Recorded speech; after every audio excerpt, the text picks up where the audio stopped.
안녕하십니까.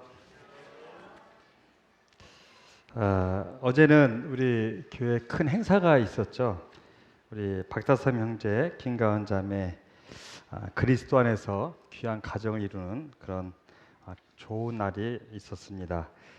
두 사람이 계속적으로 이 모임에서 하나님의 은혜가 또 은혜 가운데 그런 넘치는 그런 누리는 또 나타내는 그런 가정이 되기를 우리 같이 기도하기를 원합니다. 아,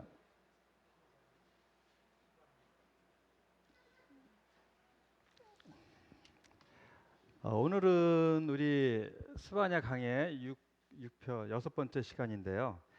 지난번에 남은 자라는 주제로 잠깐 이 남은 자에 대한 설명을 성경에서 말하는 남은 자란 무엇인가에 대해서 잠깐 또 오해가 있는 것들을 풀어드리면서 시간을 가졌습니다.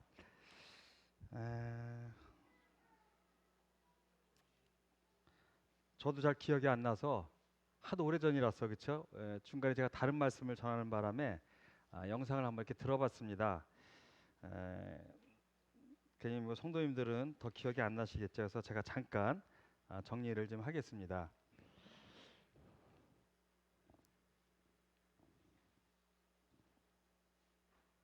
음,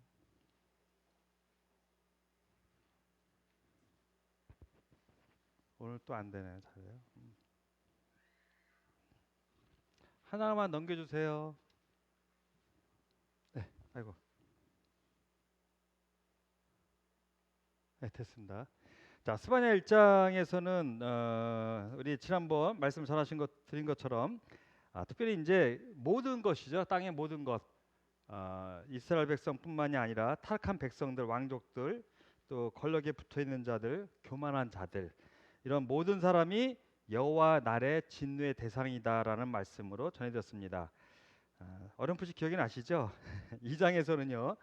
1절 3절 통해서 수치를 모르는 백성들아라는 주제로 말씀을 드렸어. 수치를 모르는 백성들.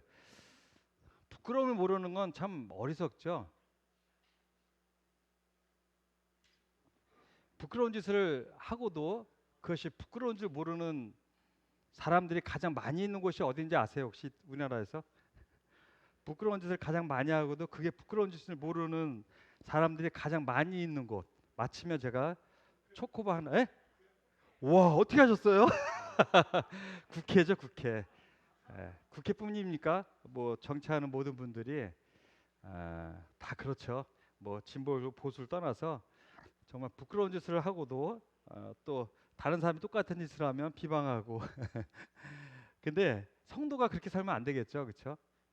정말 뭐가 진리고 비진리인지를, 뭐가 잘하는 것이고 잘못하는 것인지, 뭐가 또 부끄러운 것인지를 정확히 아는 것이 정말 필요하죠. 그래서 지난번 조금 말씀드렸습니다만 제사장으로서의 삶, 그리스도인의 삶을 살지 않는 것은 부끄러운 것이다. 한마디로 그렇죠. 예, 예. 시간이 많지 않기 때문에 넘어가겠습니다. 오늘은 잠깐만요. 하나 또 아까시. 오늘은 그 2장 4절부터 7절 블레셋을 향한 하나님의 메시지를 이제 전할 건데요.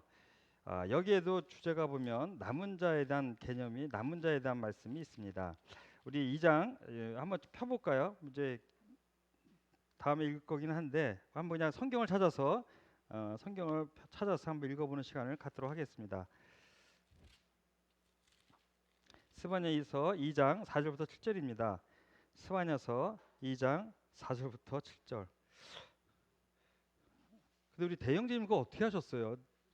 국회인 거를. 야, 대단한 센스가 있으신 거죠. 너무 신기해갖고 제가, 야, 저는 불가능할 것 같은데 저 같으면. 한번 같이 읽겠습니다. 2장 4절 7절입니다. 자, 시작. 가사는 버림을 당하며 아스글론은 폐허가 되며 아스돗은 대낮에 쫓겨나며 에그로는 뽑히리라. 이미 그렛 족속에게 화 있을진저 블레셋 사람의 땅 가나안에 의 말씀이 너희를 치다니 내가 너를 멸하여 주민이 얻게 하리라.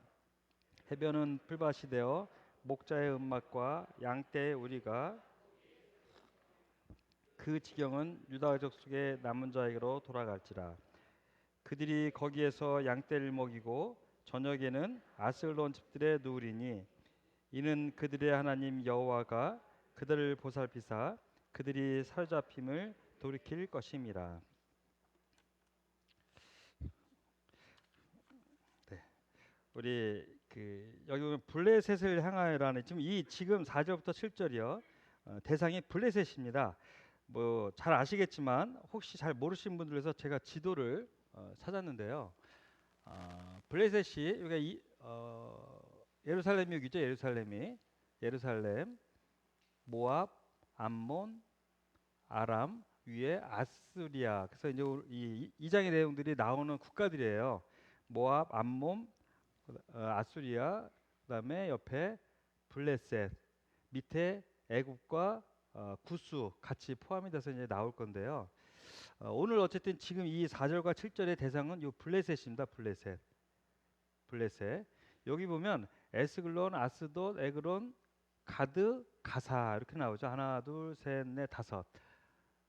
이게 이제 그 블레셋의 5 주요 성읍이죠. 그래서 성경을 보실 때 혹시 모르신 분들은 블레셋 하면 5 성읍이 항상 나와요. 근데 이 블레셋은 통일 국가를 이루지 못하고 항상 이렇게 5 성읍이 5 방백들이 돌아가면서 왕을 이렇게 지내면서 이렇게 섬겼던 그런 왕이 되어졌던 그런 나라인데요. 그래서 5 방백, 5 성읍이 이 블레셋의 대표적인 성읍입니다. 오늘은 지금 이 5 성읍인데요. 제가 이렇게 보면 지금 읽었던 말씀들인데요. 가사, 아스도, 아스글론, 가드, 에그론. 근데 오늘 가드가 나오지를 않아요. 가드라는 성읍이 읽어보면 그 이유는 뭘까라면 학자들은 그렇게 얘기를 해요. 이미 아수르에서 점령당했기 때문에 요거 기록할 때는 없는 성읍으로 이렇게 간주를 합니다. 그것은 정확하게 지금 나와 있지는 않은데 어쨌든 그렇게 분별들을 하고 있는데요. 여기 보면은 가사는 버림을 당하며 아스글론은 폐허가 되며 아스돗은 대낮에 쫓겨나며 에그론은 뽑히리라. 그래서 이 블레셋은 잘 아시는 것처럼 창세기에서 보면 아브람 때부터 나옵니다. 그러니까 이스라엘과 참 오래전 이 악연이에요, 악연. 그렇죠? 좋은 관계가 형성되지 못하고 항상 대립의 관계였고 더 나아가서 사울 왕 때는 정말 또 사사기 때는 이스라엘을 꾸준히 괴롭히던 사울 왕도 결국 블레셋에게 죽임을 당하잖아요. 그렇죠? 아들들과 함께 요나단, 우리가 잘 아는 요나단도 그 정도로 블레셋의 가장 큰 골칫덩어리였고 방해자였고 대적자였습니다. 그런 대적자들을 향해서 하나님이 여호와의 날을 말씀하시는 이 스바냐의 핵심 구조를 지난번 말씀을 드린 것처럼 보응하시는 하나님, 또 주의 날, 여호와의 날, 또 남은 자들, 이 3가지 단어가 핵심 단어라고 보통 이렇게 책에 보면 나와 있어요. 보복, 여호와의 날, 남은 자들. 그래서 제가 이 남은 자들이란 이해가 필요하기 때문에 지난번에 그 남은 자는 주제로 한번 말씀을 드렸는데요. 오늘도 이제 또 이어서 할 것입니다만, 이 스바냐는 잘 아시는 것처럼 에레미야와 함께 요시야 왕의 종교 개혁 유월절을 그 전처럼 지금까지 이렇게 지킨 적이 없다고 하는 요시야 때의 그 유월절을 지킨 그런 배경, 그 영향을 준 선지자 중에 하나가 스바냐, 예레미야 그 두 사람이었는데 그 중에 하나가 스바냐잖아요. 이 스바냐 기록한 책에 이 핵심 단어들이 있고요. 이 스바냐 짧은 3장 안에 블레셋을 향한 하나님의 진노의 메시지가 있습니다. 근데 이 내성읍인데요. 내성읍이 나왔는데 그러면서 그 5절을 또 밑에 절을 보시면 해변 주민 그렛 족속에게 화 있을진저 블레셋 사람의 땅 가나안아. 이 블레셋 사람의 땅 가나안아라는 표현을 썼는데 이 가나안 땅 우리 이스라엘이 점령한 땅이 가나안 땅이잖아요. 근데 블레셋 땅도 가나안이라고 한 이유는 뭐냐면 이 가나안이라는 언어를 찾아보면 상인이라는 의미도 있고요. 낮은 지대라는 의미도 있어요. 그래서 여기는 그 가나안 땅을 청취한 거라기보다는 낮은 지대, 이 블레셋은 해변 지역이잖아요. 아까 지도 보신 것처럼 지중해 쪽에 가까워서 해변 지대예요. 그래서 낮은 지대라는 의미로 여기서는 썼다라고 우리가 분별을 합니다. 그래서 낮은 지역을 의미하고 있는데 블레셋 사람의 땅 가나안아 여호와의 말씀이 너희를 친하니 내가 너를 멸하여 주민이 없게 하리라. 참 놀라운 말씀 하나님이 선언을 하셨습니다. 그래서 제가 지도를 보여드린 것처럼 위에 아수르와 이 옆에 블레셋과 모압과 암몬, 밑에 구스 애굽, 이런 나라들은 결국 뭐를 상징하냐면 이스라엘을 끊임없이 괴롭혔던 나라들을 상징하는데요. 그 나라들이 곧 누구냐면 지금 우리를 괴롭히는 주변의 모든 이들이에요. 그렇죠? 그러니까 하나님께서는 이스라엘을 끊임없이 괴롭혔던 그들을 하나님의 때에 모두 징벌하신다는 거예요. 예. 모두 심판하시겠다. 예. 실제로 그게 이루어지잖아요. 지금 이 스바냐가 기록될 때는 아직 이루어지지 않은 때예요. 그거에 대해서 좀 이따 다시 한번 말씀드리겠습니다만 어쨌든 이 말씀을 한번 다시 계속 읽어보겠습니다. 6절을 보니까 해변은 풀밭이 되어, 해변이 풀밭인가요? 모래밭인가요? 모래밭이 풀밭이 된대. 모래 땅에 해변이 풀밭이 되어 목자의 움막과 양떼의 우리가 거기에 있을 것이며. 왜 목자의 움막과 양떼의 우리라고 표현했을까요? 성경에 표현을 했을까요? 이스라엘은 목축업을 주로 하잖아요. 소나 양을 키우잖아요. 그들이 거처할 수 있는 땅으로 변화시키시겠대요. 이 해변을. 기적이죠, 기적. 해변을 이스라엘 백성이 거하고 그들이 목축을 할 수 있는 공간으로 상징적인 의미가 있습니다. 자, 어쨌든 간에 그렇게 해주시겠다는 의미예요. 그래서 7절에 보니까 그 지경을 유다 족속의 남은 자에게로 돌아갈지라. 그들이 거기서 양떼를 먹이고, 그렇죠? 모래에서 양떼를 먹일 수가 없잖아요. 그러니까 모래 해변이 풀밭이 되어져서 목초지가 쫙 깔린, 얼마나 멋있을까요, 그렇죠? 거기에 양떼를 먹이고 저녁에는 아스글론의 집들에 누우리니. 이 다섯 성읍 중에서 특별히 아스글론을 얘기한 이유는 이 아스글론이 블레셋 다섯 성읍 중에 가장 부유한 성읍이었다고 그래요. 그래서 그들이 가장 부유한 성읍에 거하면서 그 대적자들의 가장 부유한 곳, 거기서 주인 노릇을 하는 거예요. 누가? 이스라엘 백성이.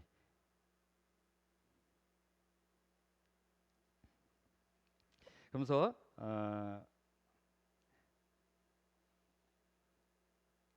누리니 이는 그들의 하나님 여호와가 그들을 보살피사 그들이 사로잡힘을 돌이킬 것임이라.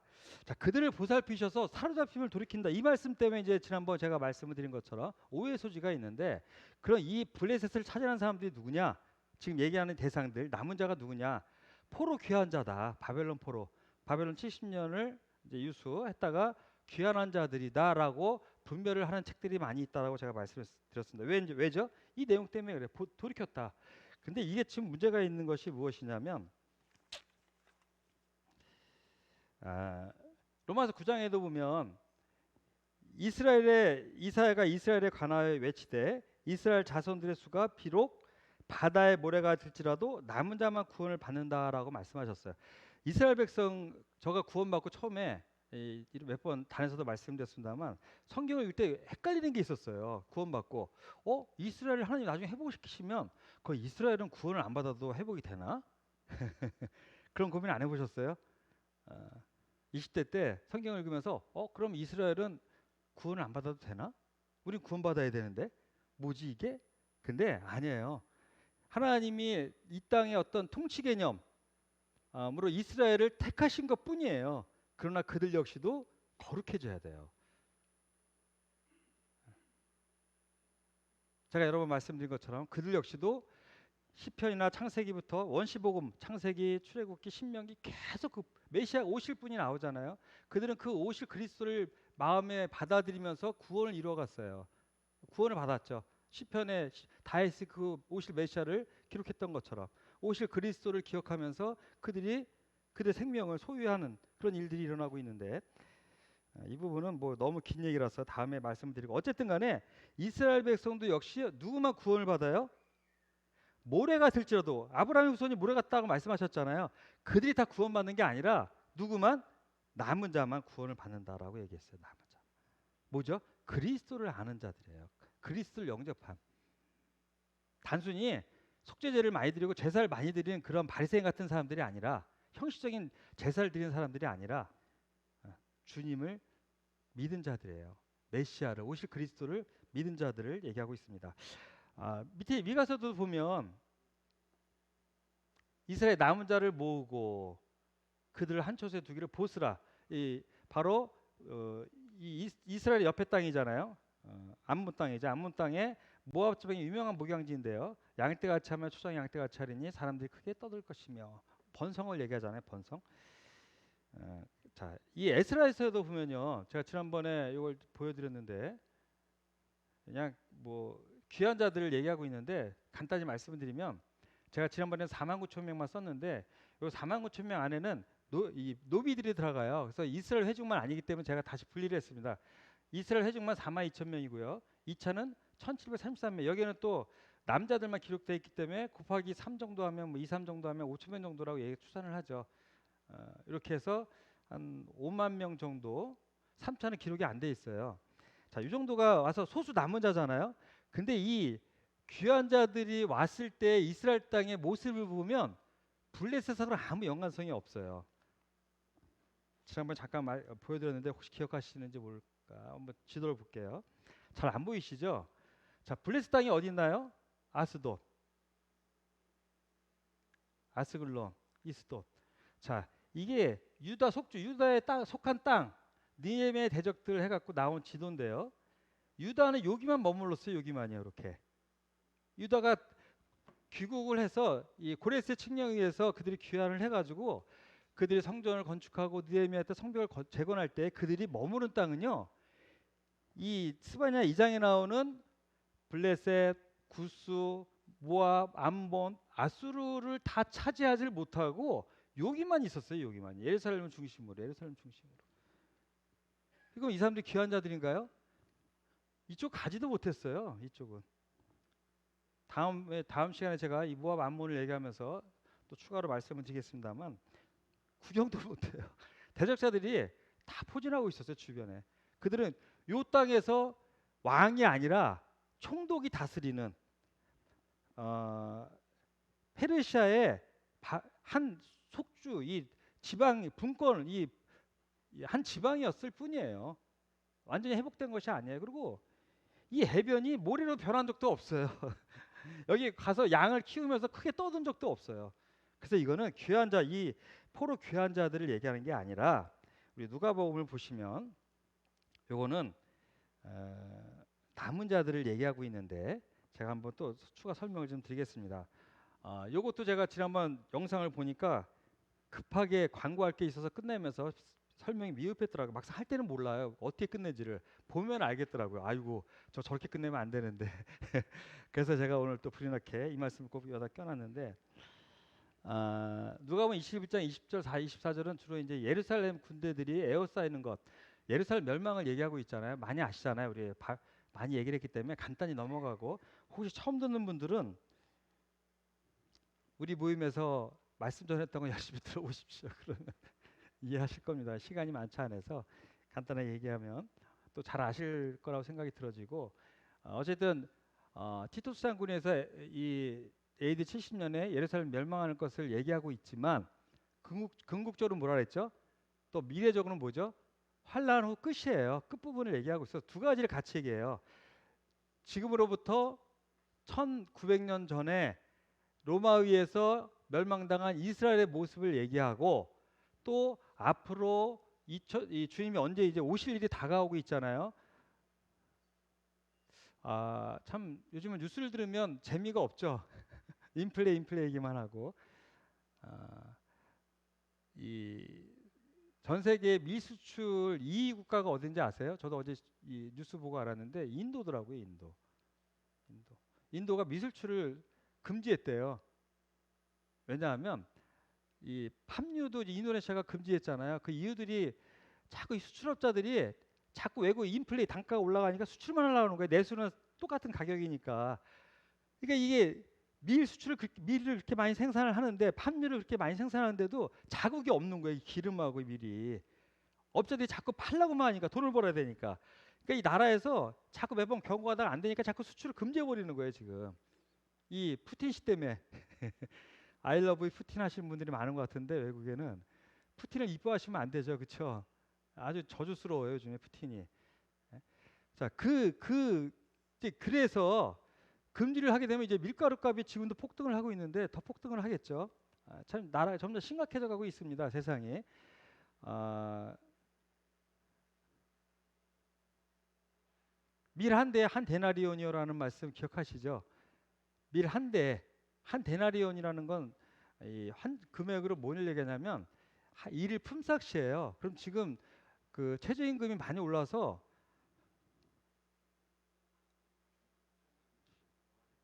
7만 원 돈 하죠. 8만 원, 7만 얼마 돈 해요. 7, 8만 원 해요. 엄청나게 올랐죠. 7만 원, 8만 원으로 밀 한 대 사는 게 말이 되나요? 밀 한 대면 요만큼이잖아요. 그렇죠? 맞죠?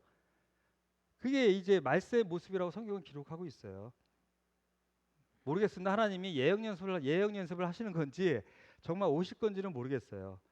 어쨌든 간에 심란하죠. 마지막을 향해서 달려가고 있는 지구의 모습을 보고 있는데 그래서 이 모습들 역시 장차 있을 환란의 모습을 얘기하고 있는데요. 지난번 이거 배경을 참 많이 말씀을 드려서 혹시 궁금하신 분들은 지난번 말씀을 한번 들어보시기 바랍니다. 제가 쭉 넘어가겠습니다. 시간이 없기 때문에. 이제 그때 성 안의 모습들이죠. 뭐 270만 정도가 있었는데 거의 100몇십만이 죽었다고 하니까 얼마나 처참해요. 그리고 8만 9만이 로마의 종으로 끌려가고 노예로. 그렇죠? 뭐 내부에서는 반란이 일어나서 강권파들이 그 항복을 주장한 사람을 다 십자가에 매달아 죽이고 로마군이 들어가 보니까 이 성 주변으로 십자가의 시체가 그렇게 많더래요. 뭐냐면 그 온건파들 죽인 거예요. 항복하자고 하는 로마에 항복하자고 하는 한 1년을 항성정 이 방어를 그들이 예루살렘 산성에서 방어를 했는데 오죽 많이 죽었으면 그냥 로마군이 들어가기 전에 이미 굶주려 죽었고 왜냐하면 식량을 다 태웠다 그랬잖아요. 제가 결상전을 다진다고 말이 됩니까 그게? 그리고 너무나 많이 사람을 죽여서 이미 피바다들에 들어가 보니까 지들끼리 죽여서 강건파들이 그런 성곽의 모습을 이제 쭉 얘기하고 있죠. 그날에는 아이벤자들과 전봉인자들의 화가 있다. 큰 환란과 큰 환란. 7년 환란 중에 큰 환란은 후 3년 반입니다. 자, 어쨌든 간에 그 환란과 이 백성에게 진노가 있겠다고 말씀하셨는데요. 그들의 칼날에 죽임을 당하며 모든 이방에 사로잡혀 가겠고. 자, 10만 8만이 사로잡혀 갔다고 얘기를 말씀드렸고 지난번에 제가 로마의 개선문 그 그림을 보여드렸잖아요. 그렇죠? 그 안에 이 등대의 모습도 있고, 그러니까 이 개선문의 주 목적은 이 예루살렘을 함락시키고 지은 거예요. 이 로마의 개선문은요. 로마가 가장 골치 아픈 나라가 어딘지 아십니까? 그 많은 속국 중에 이 예루살렘이에요. 예루살렘. 유대인들은 징글징글했대요. 아주 징글징글. 그래서 총독들이 안 가고 싶었고, 그렇죠? 그러니까 오죽하면 개선문을 만들었겠어요.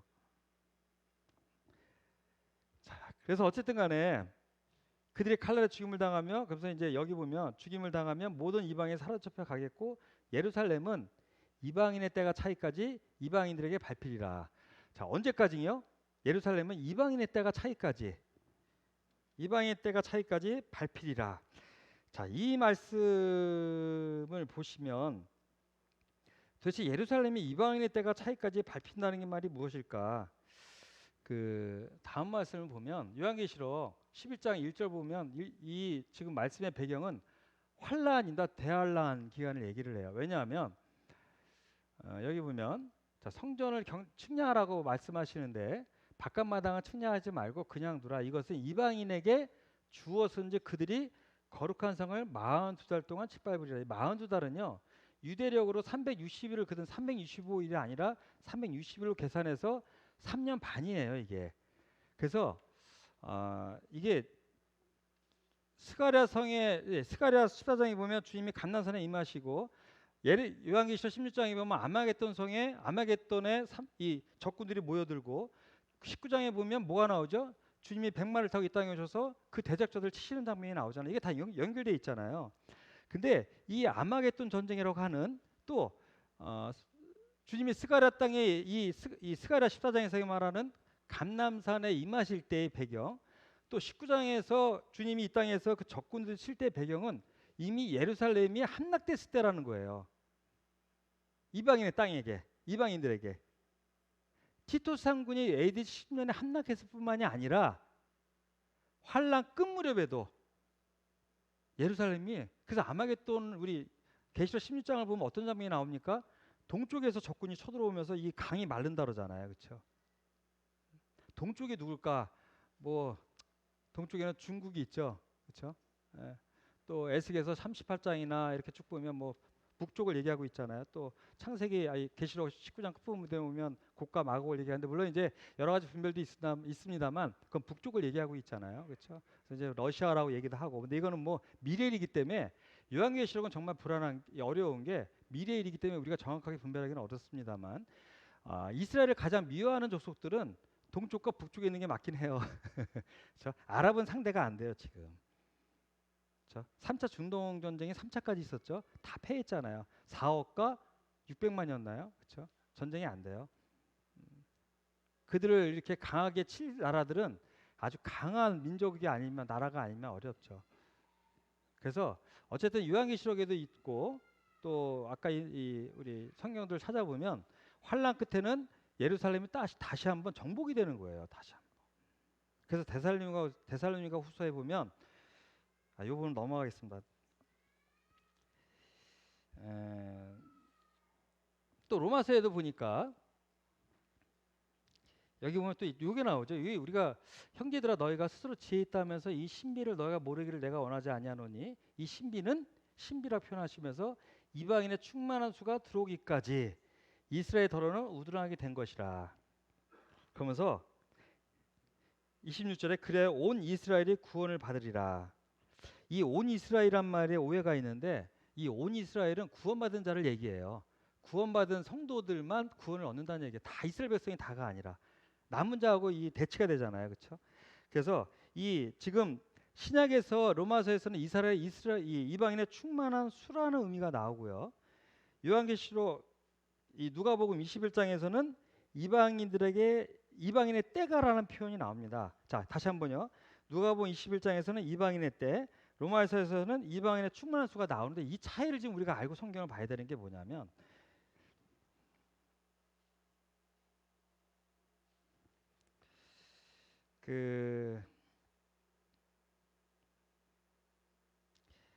이 로마서 11장에서 말하는 이 이방인의 충만한 수는 하나님이 구원 계획에 속한 자들, 우리들, 그러니까 이스라엘뿐만이 아니라 그리스도를 믿고 구원받은 모든 무리가 있잖아요. 그 숫자가 하나님 정하신 숫자가 있어요. 그 때가 있다라는 얘기예요. 그러니까 이 로마서에서 얘기하는 거는 이방인의 충만한 수, 하나님이 계획하신 그 숫자가 들어올 때까지예요. 들어올 때까지. 그러니까 요거는 휴거하고 연관이 있겠죠. 그러면 교회는 휴거 때 들림을 받으니까 그렇죠. 그래서 요거는 휴거와 연관이 있어요. 그러면 누가복음의 21장에 그 이방인의 때는 뭘까요? 이방인들에게 발필이라. 자, 이방인에게 발필이라에 주목하시면 좋죠. 되게 힌트가 되는데 이게 뭐냐면 예루살렘은요 바벨론 때 이방인에게 발피잖아요. 그렇죠? 그리고 로마의회 발표요. 또 언제 발표죠? 제가 좀 전에 얘기했던 마지막 때 또 발표해요. 그래서 이거는요. 결국 바벨론, 예루살렘 정복부터 주님 오실 때까지 얘기하고 있어요. 주님 오실 때까지. 주님이 언제 오시죠? 7년 환란 끝무렵이잖아요. 감난산에 임하신다 그랬잖아요. 그렇죠? 사도행전 1장 8절에 제자들이 주님 부활을 바라보니까 제자들아 왜 쳐다보느냐? 주님이 올리오신 그대로 내려오실 것이다. 그 감난산이잖아요. 거기가요. 그렇죠? 그때가 언제냐면 환란 끝이에요. 환란 끝. 그러니까 이해가 되시죠? 이방인의 때는 주님의 결국 지상 재림과 관련이 있고요. 이방인의 충만한 수는 구원과 관련이 있어요. 휴거와 관련이 있어요. 이건 구분하고 읽으셔야 돼요. 저도 이거 처음에 읽을 때 되게 헷갈렸거든요. 이방인의 충만한 수는 뭐고 때는 뭘까? 막 찾아도 보고 이해가 처음엔 안 되더라고요. 왜냐하면 이해가 안 돼요. 왜냐하면 환란을 이해하지 못하면 이방인의 때를 이해할 수가 없어요. 휴거와 지상 재림을 구분하지 않으면 이 주님의 이방인의 때를 또 구분하기가 어려워요. 그래서 이런 것들이 구분이 안 되면 아무리 봐도 이해가 안 되는 거예요. 그게 이해가 안 되죠. 휴거와 주님의 지상 재림, 환란의 개념을 이해하지 않고는 어쨌든 죄송합니다. 지금 어려운 분들이 분명히 있으실 겁니다만 그냥 그런 거구나 하고 들어보시고 나중에 또 우리 SBA 시간도 공부하고요. 이런 것들을 공부하기 때문에 또 단에서도 자주 전해지기 때문에 자꾸 듣다 보면 이해가 되실 겁니다. 이렇게 넘어갈게요. 오늘은요. 우리 로마서 한번 볼까 봐요. 같이 한번 읽겠습니다. 로마서 9장 27절 시작.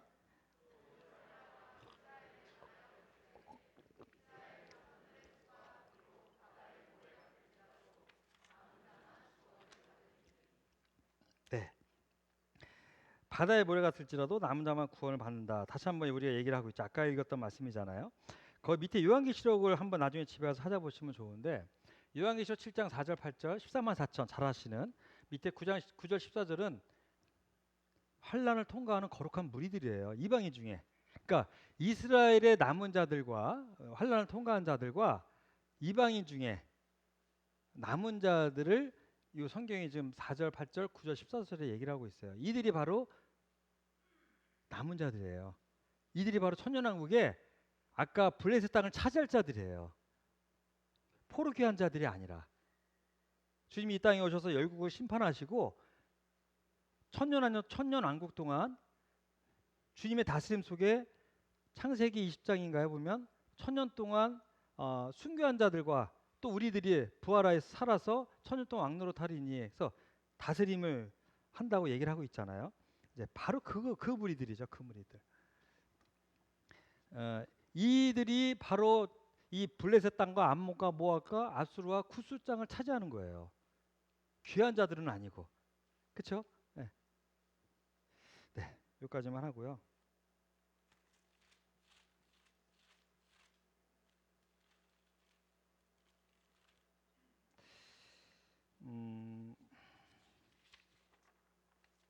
자, 그래서 한번 이렇게 한번 메모를 좀 해봤습니다.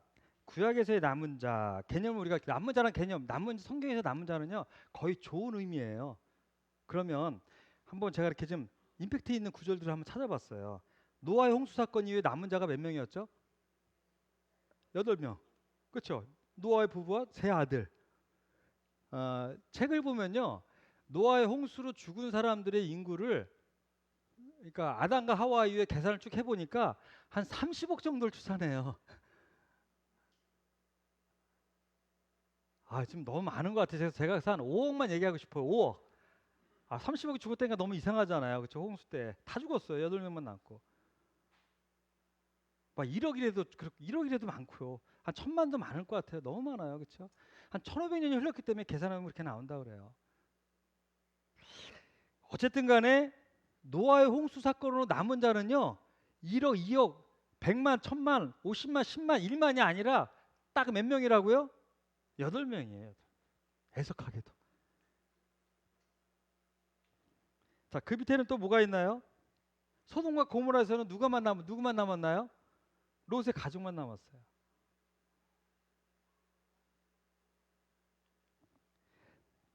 출애굽 이후에 여러 구성에서는 또 누가만 남았나요? 기생 라합과 가족들만 남았어요. 아주 소수예요, 항상. 특징이 있죠. 뭐죠? 여긴 가장 임팩트가 있죠. 이건 한 일개 성이니까. 가족들만 남았어요, 가족들. 신약에서 남은 자의 개념은 환란을 통과한 이방인과 이스라엘이에요. 이방인과 이스라엘. 환란을 통과한. 계시록을 보면요. 그 고난의 연기가 세세토로 올라갈지로다. 짐승과 그의 우상에게 경배하고 그의 이름표를 받는 자는 누구든지 밤낮 쉼을 얻지 못하리라 하더라. 성도들의 인내가 여기 있나니 그들은 하나님의 계명과 예수에 대한 믿음을 지키는 자니라. 환란도 역시 예수님 보혈이 필요한데 문제는 뭐냐면 이 표를 받지 않는 이 666이에요. 666. 그렇죠? 성경에 이 11절과 12절을 구분해서 기록을 했는데 표를 안 받는 것은 이 땅에서 먹고 사는 걸 포기하는 것 같아요. 그렇죠? 자, 이제 국가에서 카드를 줘요. 바코드가 됐던 카드를 주면서 이거 외에는 거래할 수 없어. 너희들 현금은 다 불태워 버려. 의미가 없어라고 선언을 한 거와 똑같아요. 그렇죠? 근데 그 표를 받는 것은 곧 적그리스도에게 포함된다는 순종하겠다는 의미거든요. 그렇죠? 그리스도에 대한 믿음을 포기하겠다는 거예요. 우리 순교자들 보면 다 영화 보면 그러잖아요. 그리스도를 부인해라. 부인하니까 부인 안 하면 죽고 부인하면 살고 부인 안 하면 죽고, 이것이 우리 순교자들의 모습인 것처럼 환난의 모습이 그렇다는 얘기예요. 그래서 성경은 뭐라고 기록했냐면 12절, 성도들에게 인내가 여기 있다. 하나님의 계명과 예수에 대한 믿음을 지키는 것이다. 환난은 지키는 것이라고 그랬잖아요. 지금은 은혜의 시대예요. 구원은 은혜로 구원을 받았고 우리는 이 생명을 누구도 빼앗을 수 없어요. 우리 영원한 생명을 소유한 자가 되었어요. 그렇죠?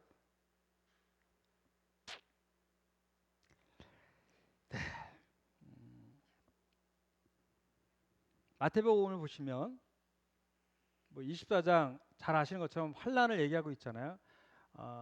전반부와 후반부를 같이 나눠서 얘기하고 있는데 여기 보면은 끝까지 견디는 자는 구원을 얻는다. 택하신 자들을 위해 그날을 감하시리라. 그때 큰 환난이 있겠습니다. 창세로부터 지금까지 이런 환난이 없었고 후에도 없으리라. 대환란을 얘기하고 있거든요. 7년이라는 기간을 하나님이 정하신 거예요. 이 환란이 8년, 9년, 10년 되면 견딜 자가 없다는 거예요. 택하신 자들을 위해서 하나님께서는 7년이라는 기간을 성경에 기록했습니다. 물론 7년이 상징적일 수 있어요. 가봐야지 알기 때문에. 근데 문자적으로 7년이나 나와 있기 때문에 7년이라고 믿는 것이죠. 70일에를 우리가 믿고 있고요. 우리는 환란을 통과하지 않기 때문에 하늘에서 지켜보겠죠. 정말 7년일까? 그건 뭐 두고 봐야 될 일입니다만 어쨌든 하나님께서는 그 날을 감하신대요. 왜? 밀 한 대 한 데나리온, 이게 말이 됩니까? 지금은요 불과 요 코로나 사태가 터지면서 기술이 우선이라는 그런 이 정서가 깔렸어요. 뭔지 아시죠? 반도체를 갖고 있는 기업들, 삼성이 큰 소리치고 대만의 TSMI라는 기업이 있는 나라가 큰 소리치고 미국의 바이든이 다 불러들였잖아요. 삼성을 불러들이고 전 세계 이 반도체 국가들을 다 불러서 미국에서 공장 쳐라 압력을 가했단 말이에요. 반도체가 부족해서 전자제품을 생산하지 못하니까. 제가 다른 데서도 전에 말씀했습니다만, 근데 푸틴이 전쟁 일으키고 바뀌었어요. 다시 뭐가 우선주가 되는지 아십니까? 원자재, 식량이 있는 나라, 자족이 되는 나라, 히토류, 뭐 니켈, 나트륨, 뭐 이런 반도체를 만들 수 있는 재료들, 자동차를 만들 수 있는 배터리 재료들, 리튬이죠. 리튬 같은 거. 기름 있는 나라. 그래서 푸틴이 크리스처 장난한 이 전쟁을 치르는 거거든요. 나토가요, 자꾸 전쟁을 반대한다고 하지만 계속 푸틴의 기름을 팔아주고 있잖아요. 러시아의 기름을. 러시아가 무슨 돈으로 전쟁을 하나요? 결국 나토의 돈으로 하고 있어요. 얼마나 웃긴 일입니까 이게. 러시아는 기름을 팔아서 그 돈을 받아요. 근데 그 돈이 누구예요? 나토의 돈이에요. 뭐 이제 자꾸 안 쓴다고 하는데 당장 줄일 수가 없어요. 돈이 기름이 없어서 유럽에는. 그리고 또 우크라이나는 무기를 대줘요. 나토는. 병 주고 약 주고 있는 거예요. 지금 이게 얼마나 웃긴 상황인지 몰라요. 왜 디젤 값이 올랐나요? 아시나요 혹시? 아시죠? 유럽이 디젤 차가 많아요. 디젤 수요가 많아지니까 역전내고 지금 휘발력 디젤 값이 주유소 역전됐잖아요. 우리가 사는 세상은요 요지경 세상이 돼버렸어요. 한참을 몰라요 지금요. 제가 전에부터 말씀을 드렸어요. 재난의 시작이라. 첫째 기근과 지진과 오녀, 민족과 민족이 나라가 이런 소문이 있는데 이게 끝이 아니다. 이제 시작이다. 그래서 제가 말씀드렸어요. 재난의 시작, 환란의 시작이 바로 오면 좋은데 이런 고난이 한참 있다가 환란이 시작하면 어떡하지? 라는 두려움이 생기더라고요 이거예요. 지금 그런 기간인 거예요. 이 솔직히 맛보기도 안 됐죠 아직은. 우리 잘 먹고 잘 살고 있잖아요. 밀가루가 몰라? 식용유가 몰라? 남일 같잖아요 다 지금. 물론 어려움을 겪는 분들도 있겠죠. 장사하는 분들. 그래서 오늘 같은 말씀이 더 필요하다고 생각이 들어지는데요. 자, 이사야를 보니까요. 하나님께서 이 남은 자들에게 뭐라고 말씀하셨냐면 영화로운 면류관이 되시며 아름다운 화관, 내가 소유한 물질, 명예, 나의 모든 것들, 이 땅에서 내가 이룩한 이 육적인 것들 얘기하고 있어요. 이런 것들이 나의 면류관이 되는 게 아니라 하나님께서 누구에게? 남은 자들에게. 누가복음 18장 7절에 보면 우리 같이 한번 읽어볼까요 이건요? 자, 시작.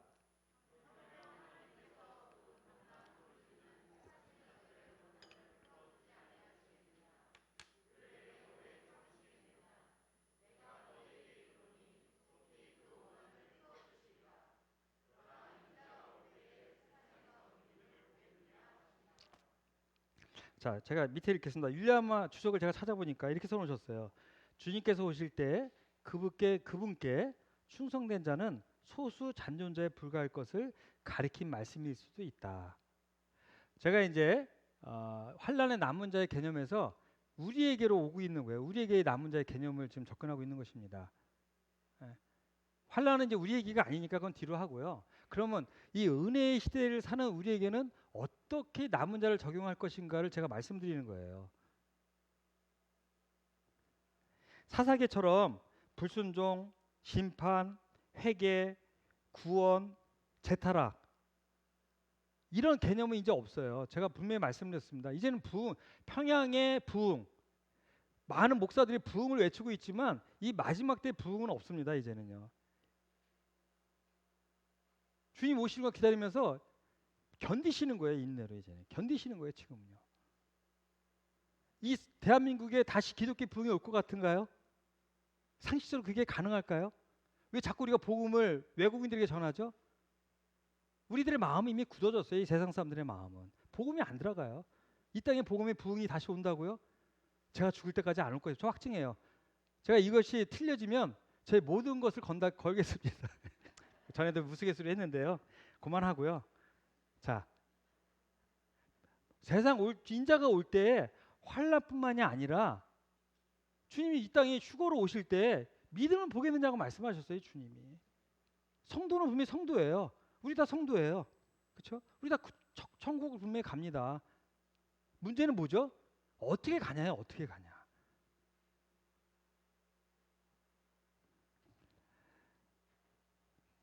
이 7절과 8절의 연관성이 있는데요. 기도하셔야 돼요. 우리의 원한이 많습니다. 주님이 그걸 풀어주실 거예요. 밤낮 부르짖는 자. 여기 이제 그 악한 재판관에게 구하는 사람의 얘기가 나오는데 넘어가고요.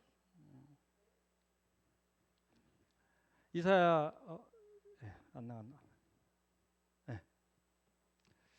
제가 이제 마지막 정리하면서